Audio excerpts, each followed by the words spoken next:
And I think we're live. Hello, ladies. Welcome. This is Taylor Thompson, and we're live here on the She Network, sharing her excellence, where we edify, encourage, empower women entrepreneurs just like you. So I'm on several different platforms. I'm actually, you'll probably see me live on actually my own profile today because I have my beautiful friend here. She is not only amazing entrepreneur, but wife, grandmom, dog mama. I mean, like, she is absolutely amazing. And I had the privilege to really get to know her because she was my roomie on our Africa trip that we just did just a couple months ago. So welcome, Miss Denice. How are you? Taylor, it's been so long. Seems like it's been long, but I mean, like, it really hasn't. But it hasn't. No, I know. So much has happened. Yeah. It really has. As you guys are coming on, let us know you're here. I see Sarah. I see Alexandra. Hey, ladies, welcome on. Let us know you're here. I wanted to say that because we're on StreamYard, there's a little link up there that says, just allows you to say your name. And so we actually get to see who's saying hi to us. Otherwise, we get to see this. See, it just says Facebook user. Hello, ladies. So I don't know who I'm saying hello to. Yeah. So make sure you give StreamYard permission to tell us hi. And hi, Taryn. Ireland. Whoa. All right. All the way from across the pond. Glad you're here. Love it. So, okay. Well, we're going to go, as you guys coming on, let us know. Just say, hey, give some hearts and loves. Hey, Gabby, welcome on.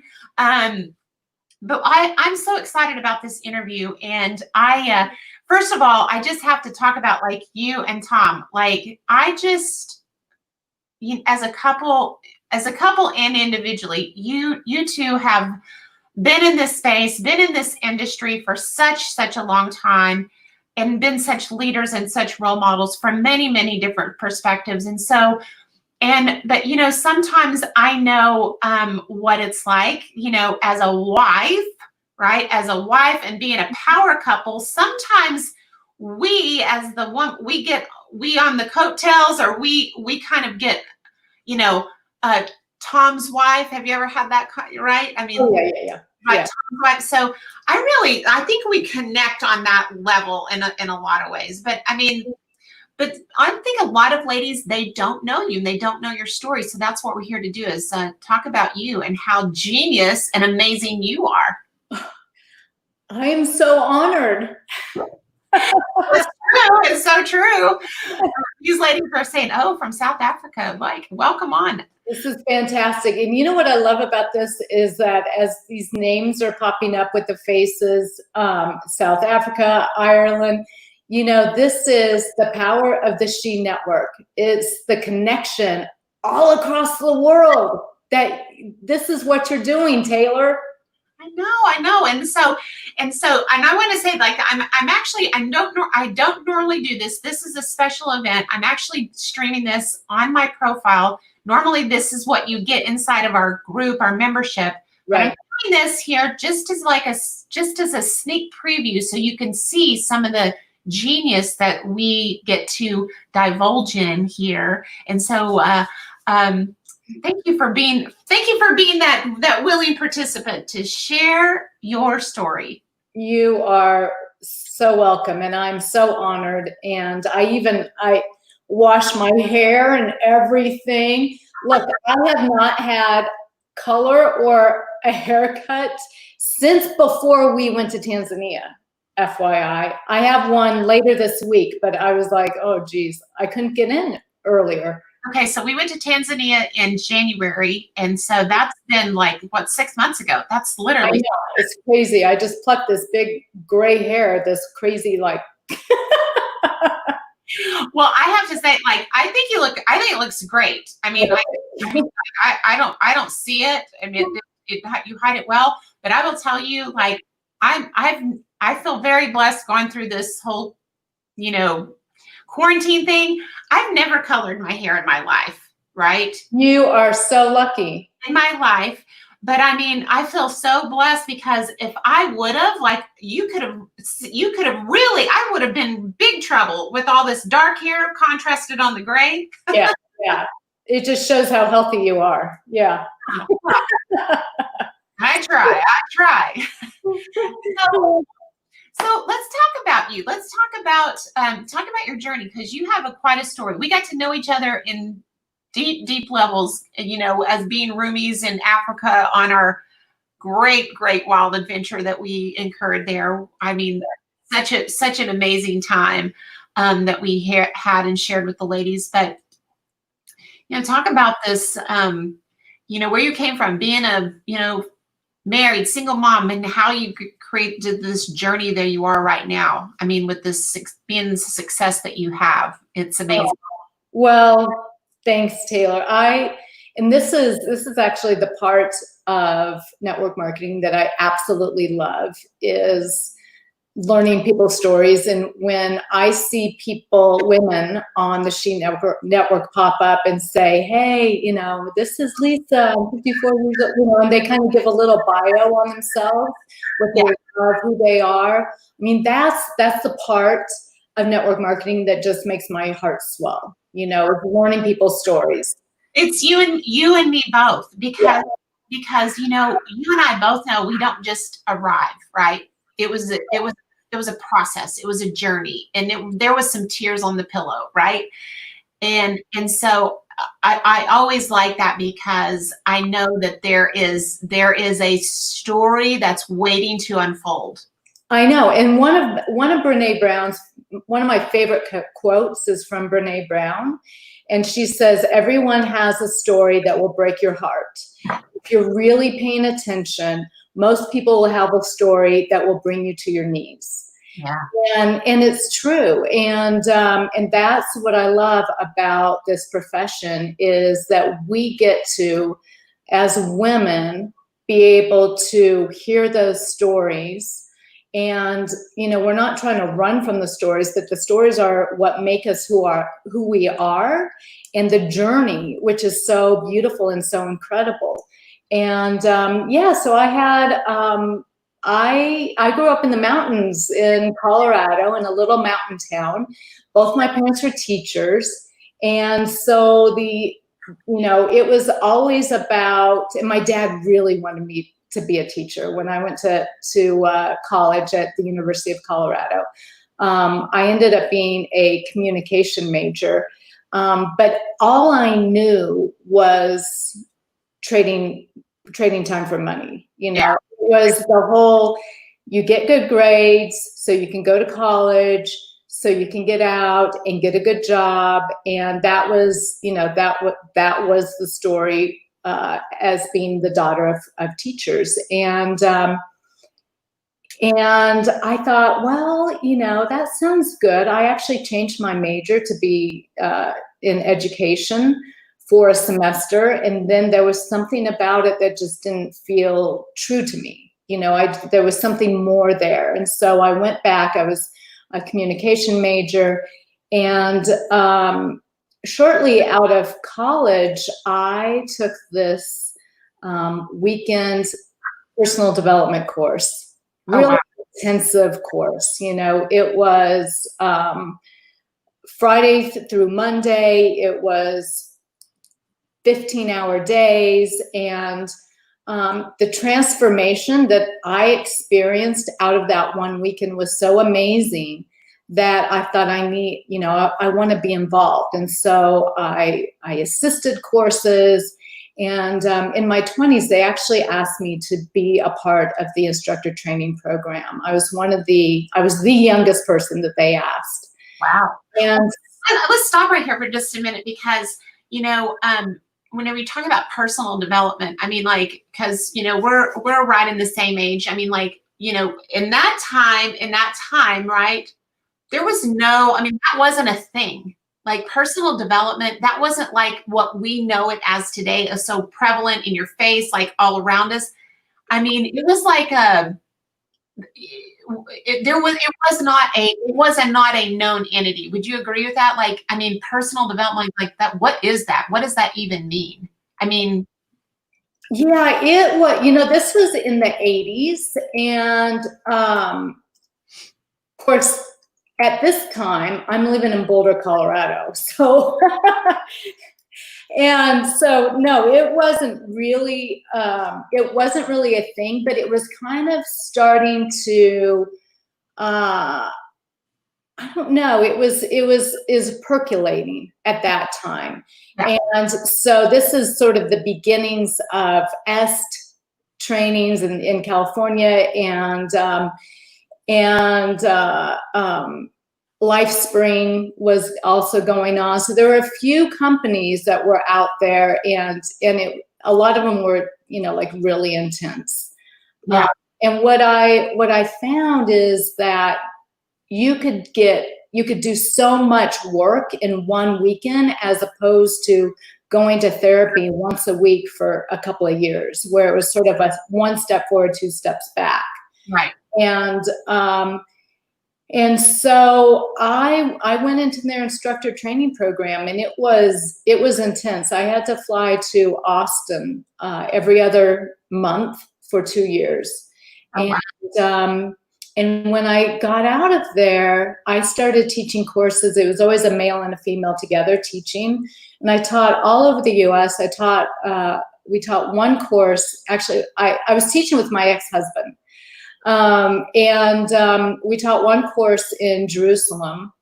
It was in a kibbutz in Jerusalem. And I was so, my upbringing was so sort of guarded and sheltered in a way, because, it was extremely, we had one African-American person in our entire school, and so we ended up teaching this course in Israel. And I realized as they go to shut the door that we're teaching in a bomb shelter, because the walls were, 1.5 feet thick. Oh, wow. And everybody's first language was Hebrew. Their second language was English. And the amount of ancestral trauma that we uncovered in that weekend was incredible. But that was my 20s. I did that for about 4 years. I actually owned a center that I brought people in and instructed my courses, and I enrolled people. And so that was my life for a very long time. And then outside of that, actually my ex-husband became my ex-husband. I was married fairly young and at 23.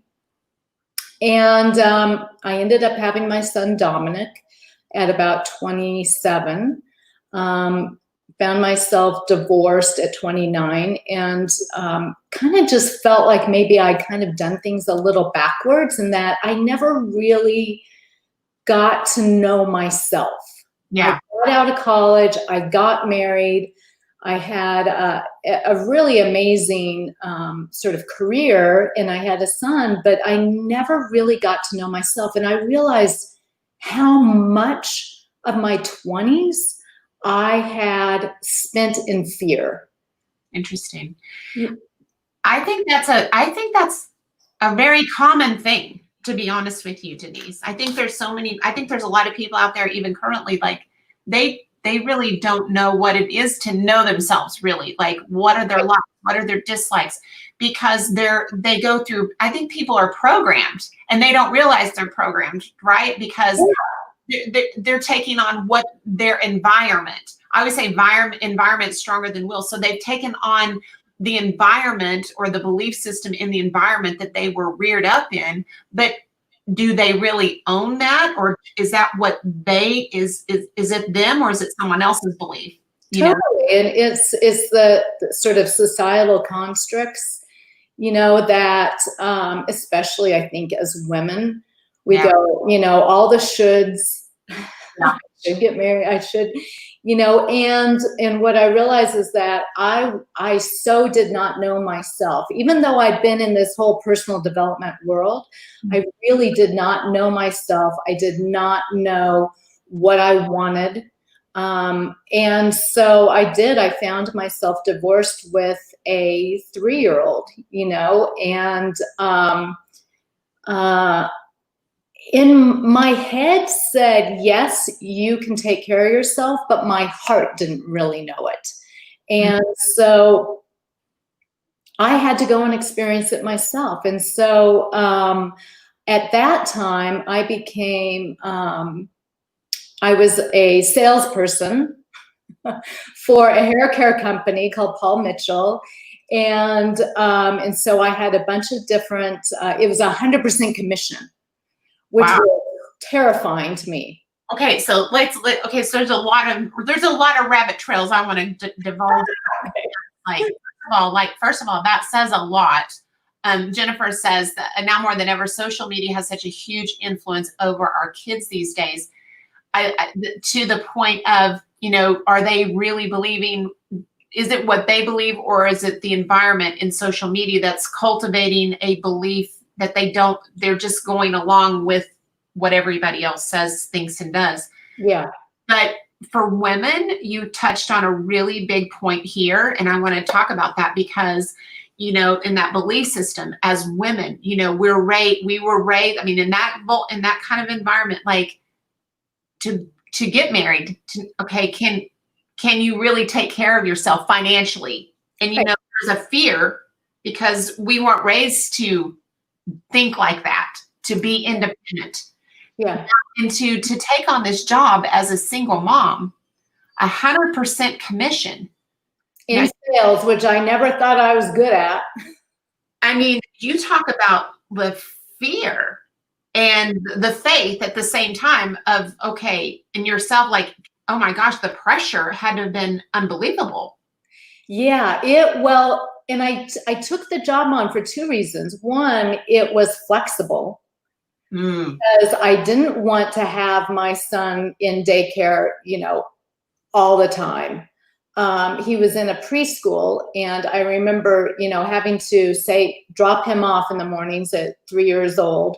And we would do this little thing where we go, I love you. And he'd stand at the door, and sometimes he'd cry, and it broke my heart, But this job gave me the flexibility because I didn't have to show up at an office. I was showing up at hair salons.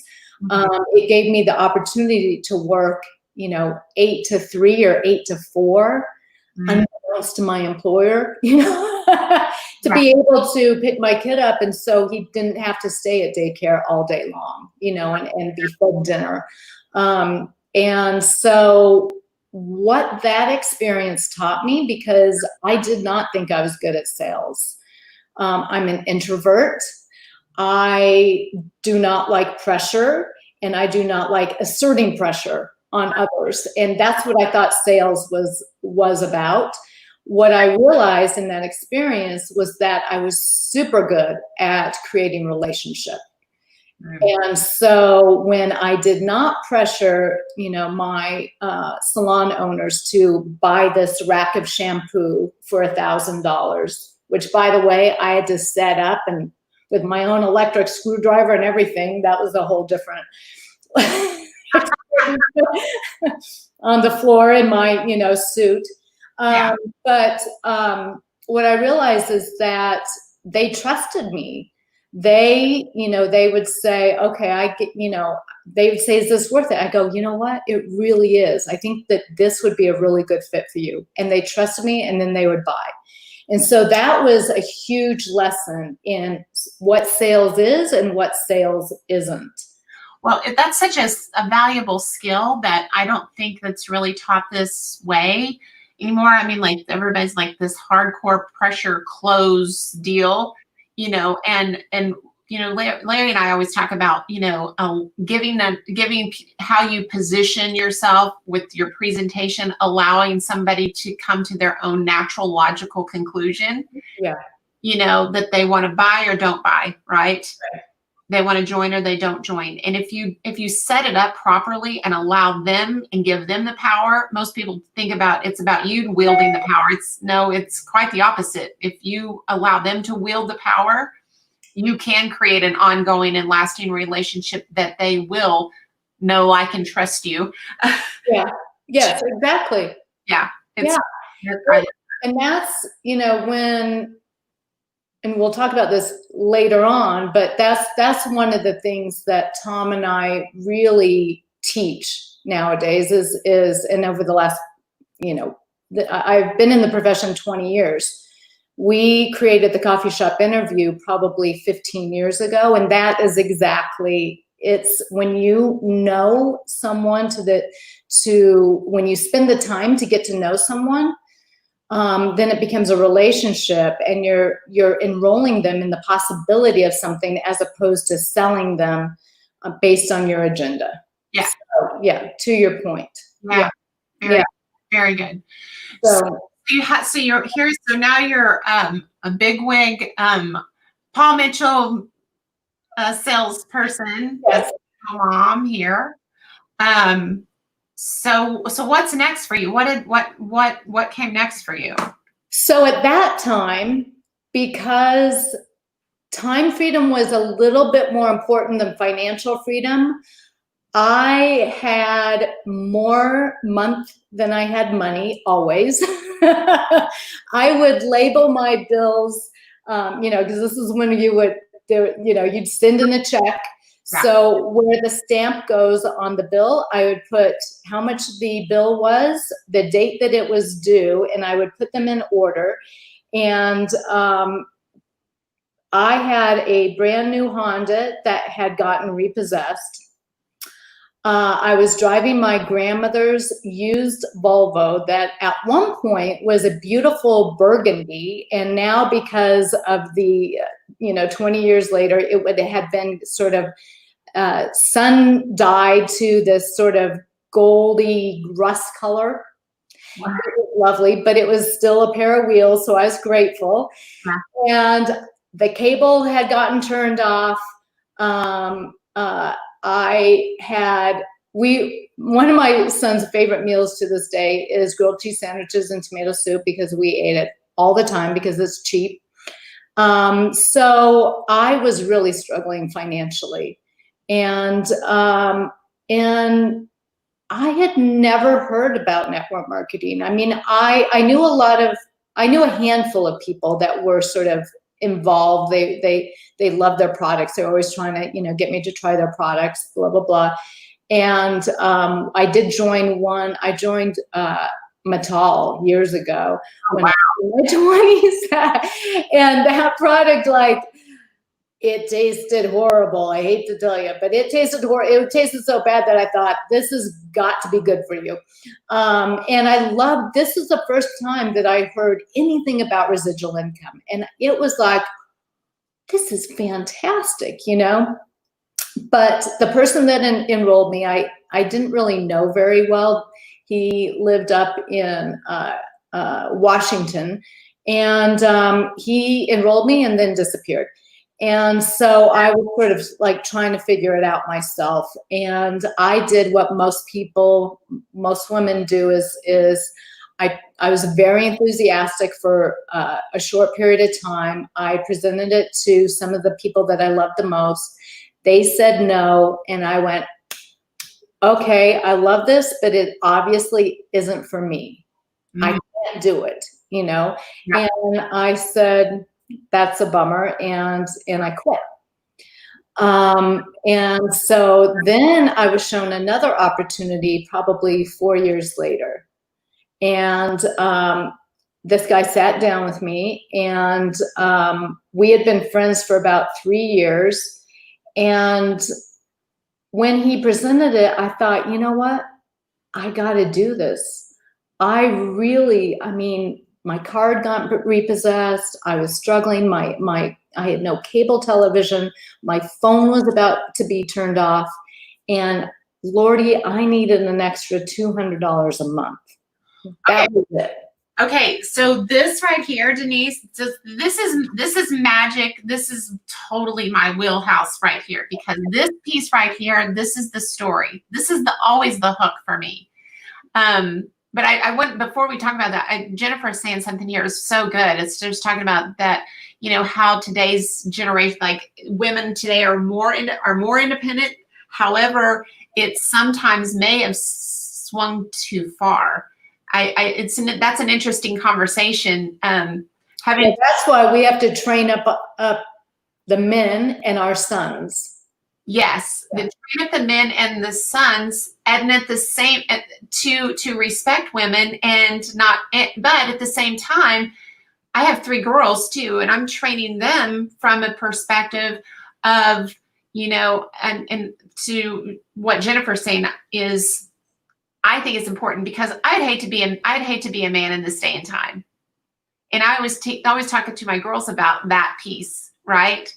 That, you know, they can't expect the life that they currently have right now. If, you know, if they have this house or this car, these guys coming in, they're expected to provide the same lifestyle without any struggle. Where whenever we were growing up and we were going through we know what it's like to struggle. Like, Yeah. This right here, this is the struggle. This right here is the absolute struggle, because an extra $200 a month. That would have meant that my car didn't get repossessed, right? That would have been huge. So many people lose sight of that message alone, that Yeah. if they come into a business, that they want to make $10,000 a month, you know, and if they don't, you know, they're not going to be interested. And Right. that's not true. I mean, that's just not true. I mean, there are so many women just like you then, but even now, probably even more so.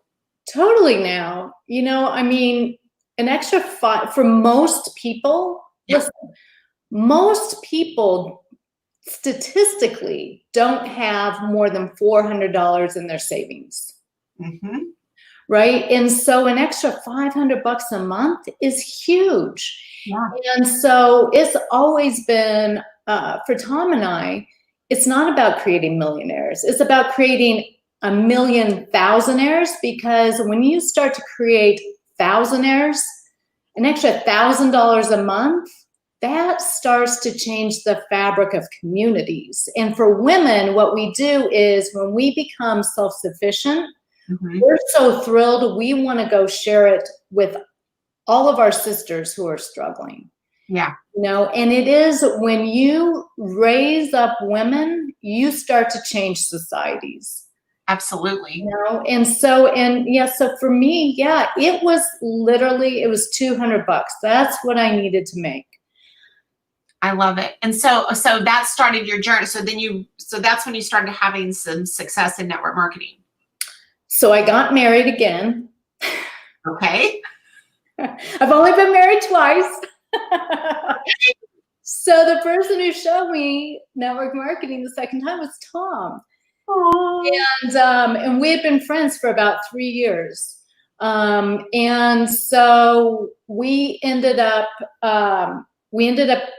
after we started dating, we were married 6 months later, and he was already in the company that we've been with for 20 years. He was already in. He was distributor number 116. And he had been in for less than a year when we met.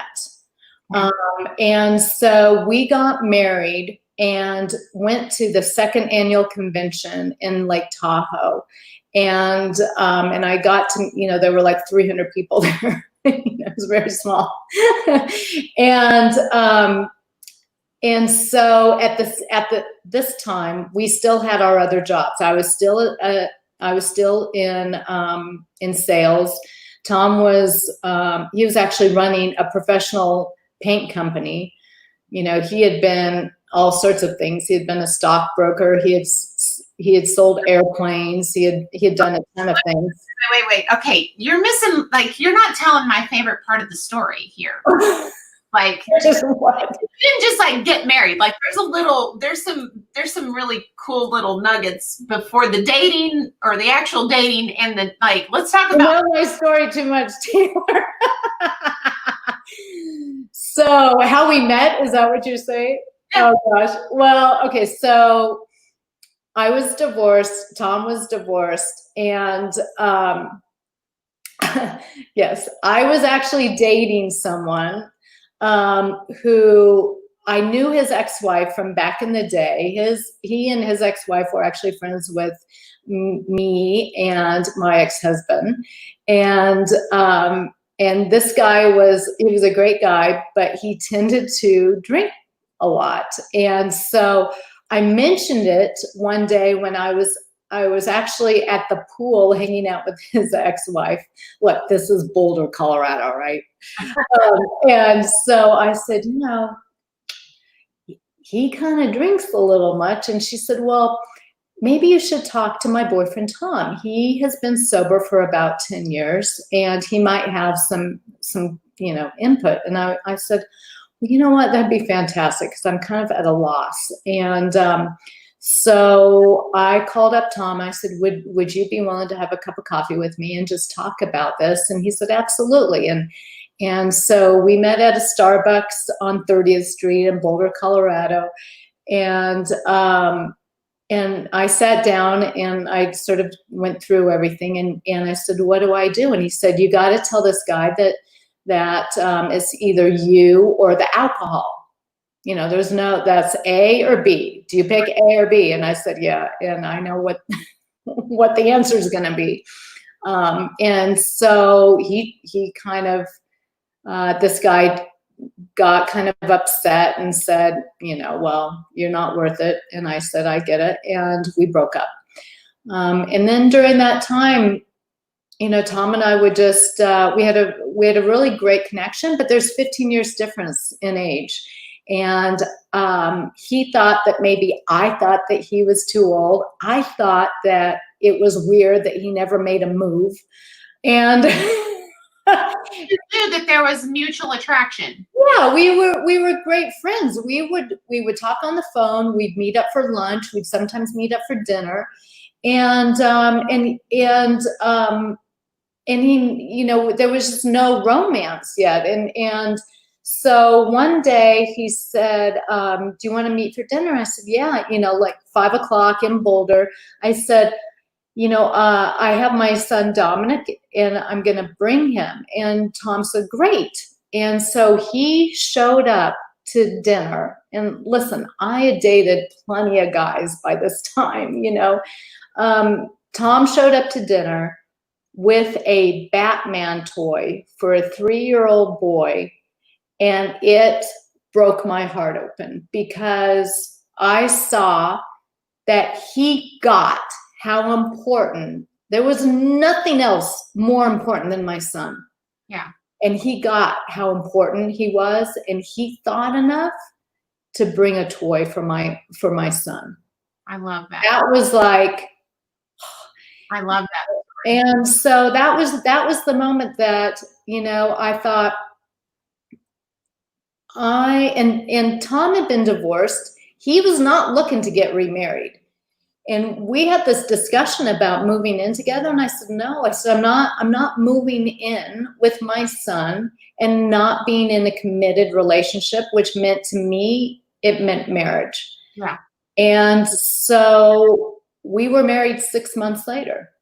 And it was because I dated plenty of guys that maybe would have been fine husbands. But when you look at who's going to be a great father for your kid, it's a whole different level. It is. I totally hear what you're saying. I know. Same, with you. Yeah. Same. It's the same. I mean, with Larry, he was 23 years my senior, right? So when 3 little girls and you go through that, it's a package deal. It's a package deal. And anyway, I just wanted you to share that story because I thought it was so sweet and it just speaks so much about Tom. It does. And that was the moment that I thought this, he's not just committed to me, he's committed to my son. And listen, Taylor, we've been married, July 1st will be 21 years. We'll be married. And Dominic just turned 28. And listen, we have been through the ringer because Tom's story of he's over, I think it's 32 years of sobriety now that Tom has, and who he is in the world is that person. Like, I'd say there's two top loves of his is network marketing and Alcoholics Anonymous. Yeah. And I am not, he is open about his, about his recovery. Otherwise, I wouldn't be sharing that, with you and with the world right now, but he's totally open about that. And so. I've seen Tom like go places or whatever and be open on social media, even like, hey, like I'm going to be in this, I'm going to go to a meeting, who, come go with me. Yeah. Really making it very okay for people to connect with him. And so many people have been introduced to Alcoholics Anonymous because of his openness about his recovery. And in our profession, and it's a real gift. And I believe that, in the time when Alcoholics Anonymous was formed back in the 1950s, the anonymous part was extremely important because people are still really uneducated about the disease, but it was really important, the anonymity of it all, because you could lose your job if people knew, and so I believe now the tide has shifted a little bit, in that in order to heal, we have to bring these things out into the light. They can't stay in the dark any longer, I totally agree, because I think that that's part of the healing process, no matter in your story, right? Because there's so much shame whether you're dealing with, we've seen this all, like with the She Network for sure, like sharing past from what if you've been abused, whether, or, physically, mentally, emotionally, sexually, or, issues, addictions, all of those things, but it's just part of your journey. And whenever you share that openly, I think it's more healing whenever you share that. But it also gives people hope, and it gives people like connectors, where like it gives them, if they can do it and overcome, it gives them hope that they can too. For sure. And that's, that who we are in the world is around recovery, network marketing, owning your life, and standing inside your story, which brings us back to the beginning, when you and I were talking about how, this is one of my favorite parts of this profession, is where we come from is so important. And the ending of the story hasn't been written yet, and you have the ability to change, the end of your story. It stands inside this beautiful and sometimes brutal story of your past. Yes. And fast forward now 21 years of marriage, and who Tom has been for me and my son has been I don't know a biological father who would have stayed with me and my son, because he has gone through his challenges as an alcoholic addict himself. In fact, on Saturday, we had friends over for dinner who lost their son to a heroin overdose, who was Dominic's very best friend and Tom's godson. And this was 4 years ago. And, this disease is so brutal. And there's so many people out there that suffer from it, but there's so many moms that stand by and watch their husbands and their children go through it, and they don't know where to go, and they don't know where to turn. And so part of my story is I'm here to say, I will do whatever I can to help you through this struggle, because it is like nothing I've ever experienced before. It has taken me to my knees, you know, crying on the bathroom floor, absolutely powerless, right? Yeah. And through it,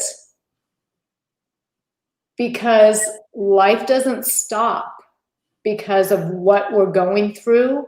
We have to keep putting one foot forward every day, even just a wee little bit.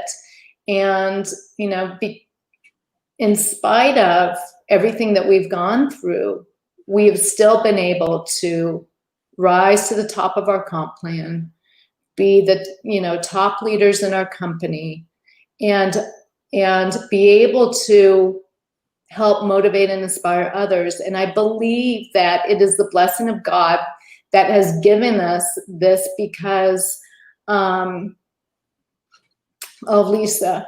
I mean, if you ever need anyone to talk to, Lisa Johnson, I'm your gal. You know, that just breaks my heart. And I know how brutal that disease is and heroin, and I'm so sorry. And you're here for a reason, you know, and this is why we're having this conversation, because there are more people like you and me out there. Wow. Wow. So there we go. Yeah. Yeah. I mean, I appreciate you being so transparent in this process, Denice, because to our point, I mean, having this interview, what if it was just for this connection with you and Lisa, right? That's it. Thank you, Taylor. Thank you, God. It's, you know, the people that are here are the right people, you know, as always. It's bigger than you and I. Mm-hmm. And yeah, trying to stay strong and run a business, we wonder how we wake up in the morning and how we put one foot forward, you know, and take that next step. And it is in helping others and just being able to do the next right thing, that we're able to do this. And I believe that it is because of who we reach out to and who we help in this world that we're blessed with, you know, I'm just so incredibly blessed. One time we were walking into Dominic was having a really rough time. And I told him that I would help him get clean, and I took him to a meeting, and we were walking in through the door, and he kept you know, he just kept saying, I'm so sorry, Mom, I'm so sorry. And I said, Dom, you know, the thing is that because of your disease, I have found my God and my spiritual walk because of it. And I don't think my back would have been up against the wall to be able to find that for myself. And so his disease was a real gift for me. And a lot of people would say, why me? And I always said, why not me? I am the perfect mother to be able to to link arms with this kid, with my husband, and to battle this disease. And I've been blessed in so many ways. Why not me? Yeah.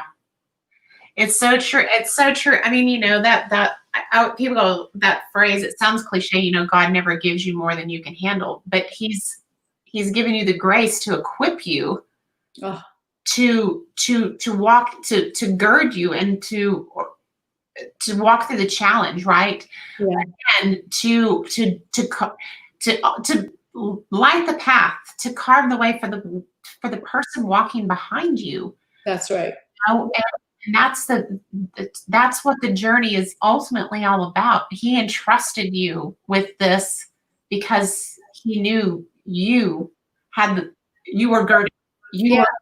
No, I believe that, Taylor. I believe that. And I believe that, these little beings come into our lives and that they choose us, and so I'm honored to be this kid's mom, and it's been a real journey for all of us. And not only, Tom has two incredible kids who are older. All of our kids are about 4 years apart. And so Courtney's 32, Adrian's will be 36. And, all of these kids are so amazing. And it is a family disease, and we battle it together. And it's by not feeling the shame around it, being able to talk about it, that I think that we are all stronger because of it. I love that. And just the fact that you guys have keep going, you're such leaders, and I've shared this with other people, like, you have to be the face of your company, top leaders, top earners, and people, and what happens is that you've got this business life that you've got to have this face for, right? And you got to put on the face with with all the stuff. Yeah. People not knowing, who just meeting you, right, at an event or whatever, they don't know what's happening behind closed doors. They don't know what the struggle that you're dealing with in your personal life, with your family, with your children, with your mom and your dad, or whatever you're faced with. Yeah. But you have this, you said that, you used the words, the show must go on. But that's how we have to cultivate ourselves with personal development and grow ourselves and grow our mindset, so we can be equipped to be able to deal with these things. But on the other side of it too, I always say this: you have to have grace with people. Oh, we don't know. Yeah. You never know.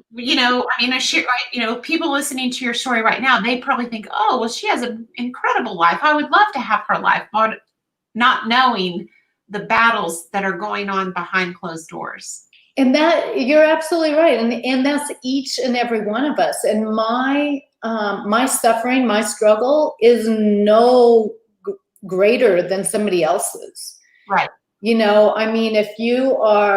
If you have a mom that, has Alzheimer's and you're trying to take it, like, we all have our suffering and our struggles, and mine isn't any different or greater or lesser than anybody else's, but it's our story. And you're right. And I love the word grace, because it really is about giving each other the grace to be human, and giving people the benefit of the doubt. And oh, Gina. Yeah. It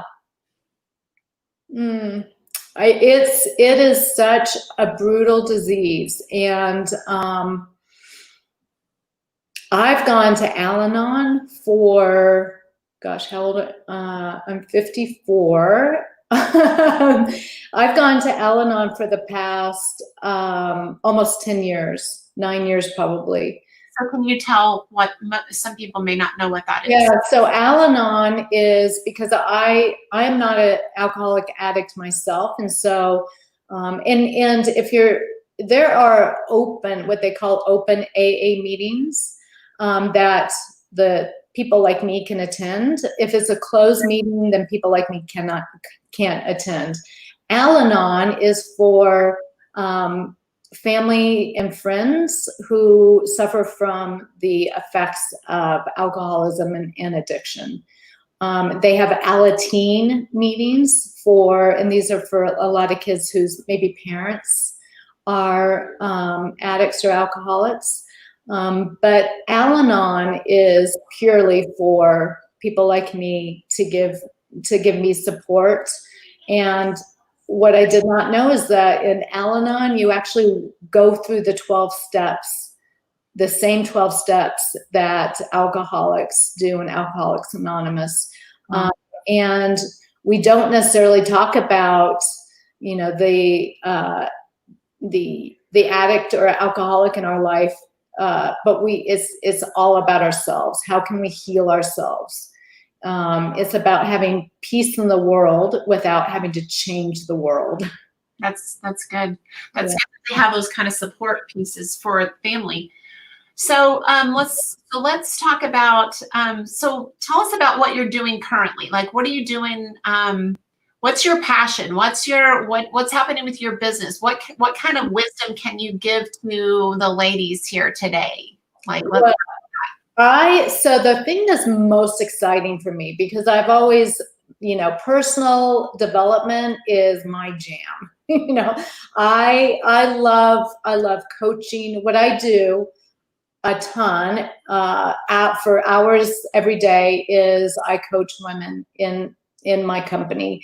And because what I found is that, and it's not the normal sort of goal setting coaching, like, what did you do this week? What did you get done? You know, like, how did it work?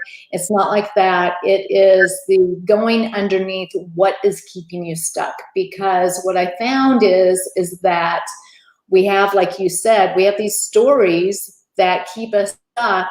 We don't really know what's going on.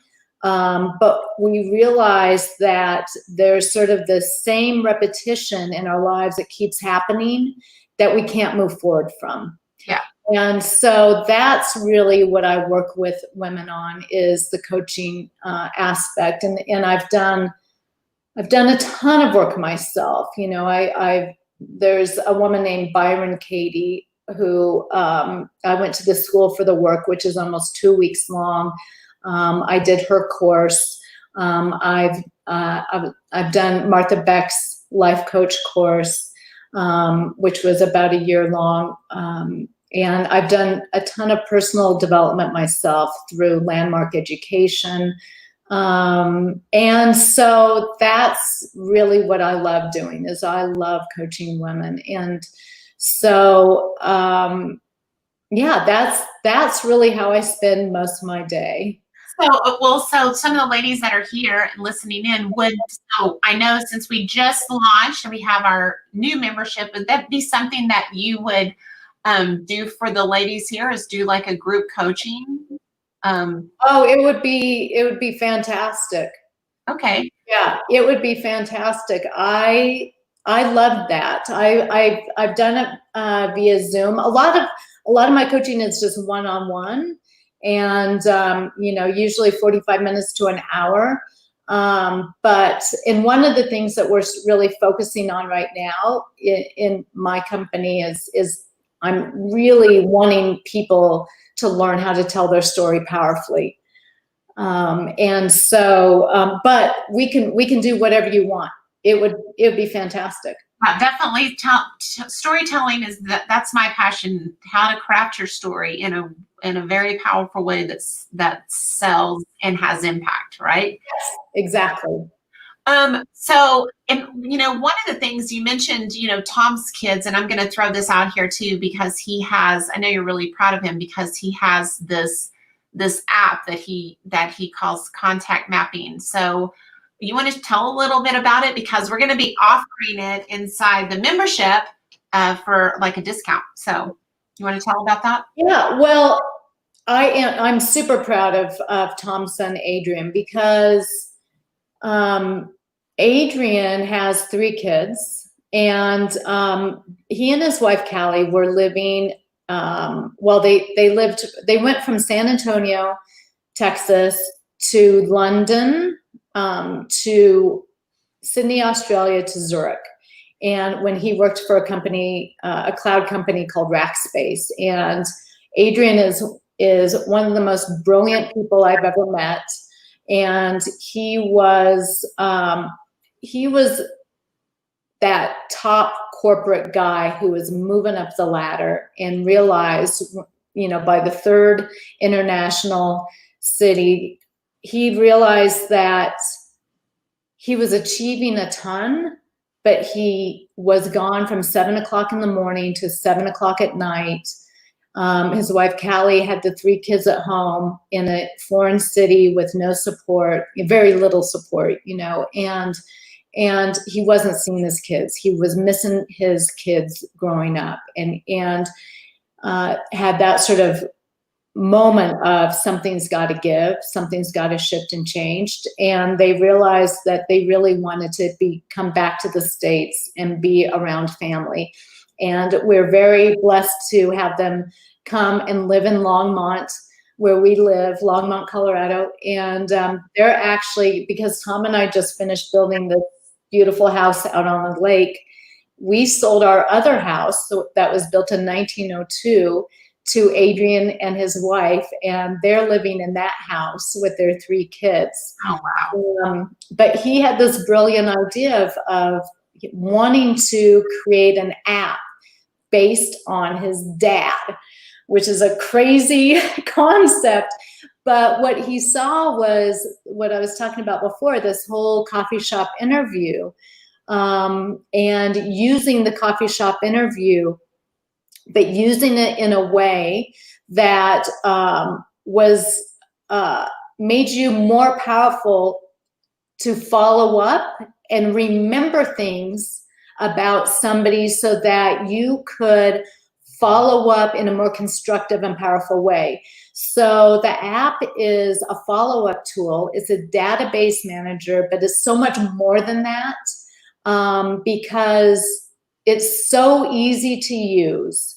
And it's all about remembering all those details that the biggest lie I tell myself around follow-up is I'll remember everything about you. Yes. I may remember that you have 3 girls, but that's it, Yeah.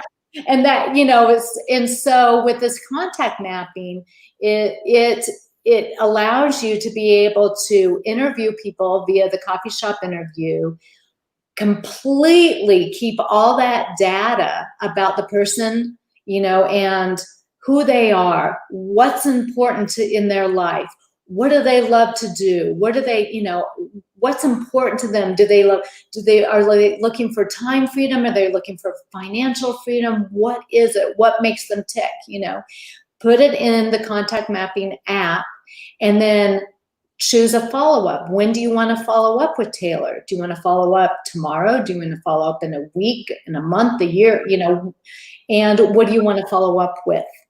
And so in follow-up, we always hear the fortune's in the follow-up. I did a speech at the Most Powerful Women in Network Marketing about follow-up. And one of the things that one of the biggest reasons that people don't follow up is they don't have a tool. They don't have the right system to be able to follow up, and contact mapping is awesome for that. Love that. So we're going to be offering, I wanted you to share that because that's such a great tool, but I wanted them to hear it from your perspective. Yeah. And share that because we're going to be offering that inside the group. But last thing that I want to talk about is as we close here, because you and I got to, hang out and get to know each other along with some other amazing ladies whenever we went on our trip to Africa. And, as as being a member, you support this, we support women empowerment and the PCI movement. And so you want to talk about that a little bit, how you feel about that and why you got involved with that? Well, okay. So first off, I just want to say that when you travel with women for almost 14 days. Yeah. Right. And we knew of each other. We had but you and I did not know each other very well at all. And I did not know anyone else on that trip very well at all. And this could have gone incredibly bad. It could have. Right. You're right. I didn't travel with my husband for 14 days, let alone strangers, And it went so well. And you and I, we were roomies in Zanzibar, like you guys. When I was a little girl growing up in the mountains of Colorado, I first heard of Zanzibar. I didn't even know where it was. Is all I knew is I want to go to Zanzibar because it sounded so exotic and so cool.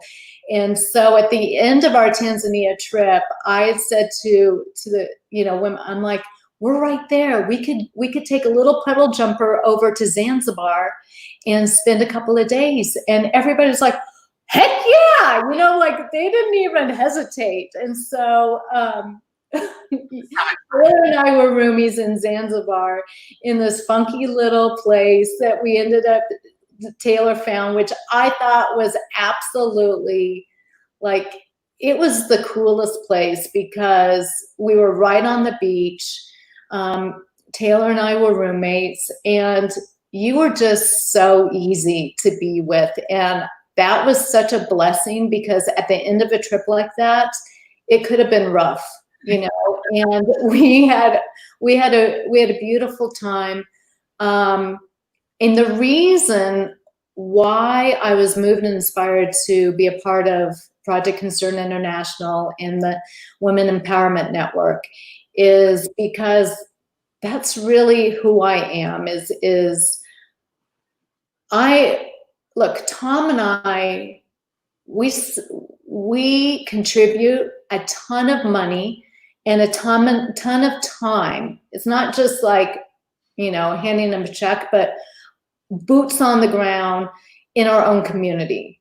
Like I have personal relationships with the mayor of the city right now and the 3 mayors previous to that. That's who we are. Like we are boots on the ground. And so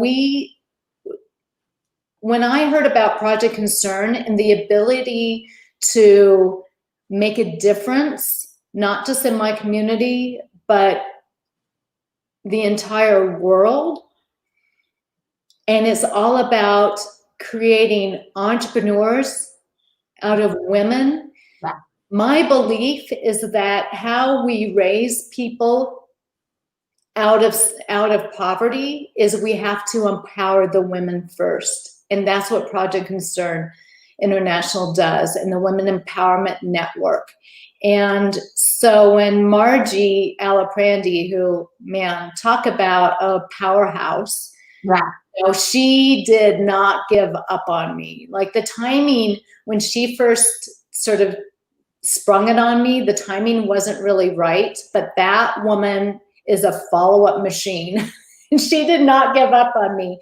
Well, and then whenever Jenny and I were like, okay, then we went after you. Yes. Because we connected with Tom and we were like, we've got to get her. And then Tom was like, yeah, you got to get her. And so I'm like, yeah, she'll go to Tanzania.